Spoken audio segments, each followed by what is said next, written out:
So when I first met with Chica, we kind of decided that we were going to tell the story from Joe's perspective and kind of really dive into how, this is a family show. We didn't want it to be political. We're in tough times as it is right now with COVID.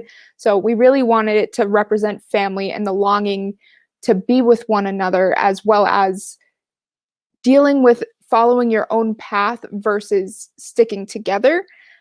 So a lot of what we did was talked about picture frames, photos. One of the things Chica mentioned that I really liked was the idea of when you walk into your home, there's that pile of shoes right at the doorway that really kind of summarizes family life, how it's a little messy, but also it's this feeling of together, and wherever you go, you can always come back. So that was kind of our perspective going forward, but really diving into Joe's character as we tell this story.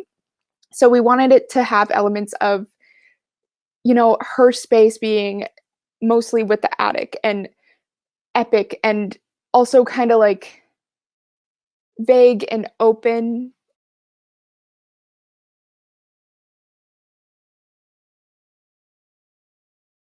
This design really challenged me, and in a very exciting way, because something I've always wanted to do is push my own personal boundaries of realism versus stylization.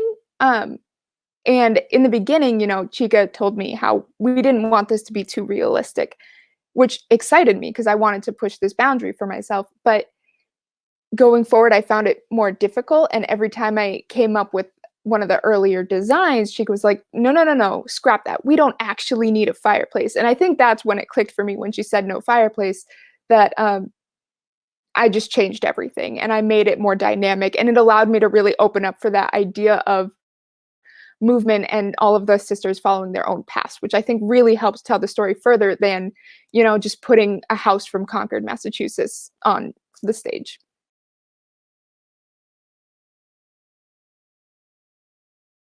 I think it was the fact that, it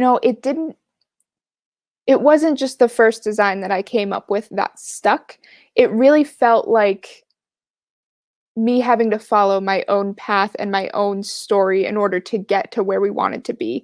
So the amount of iterations of this design that I went through kind of was my own journey of discovering Joe and what she was trying to go through with her family. So I think it was the overall process of finding what would stick, and not just having that one design and like having it be accepted by the director, but finding with the director the best environment to put these girls in to help tell this story.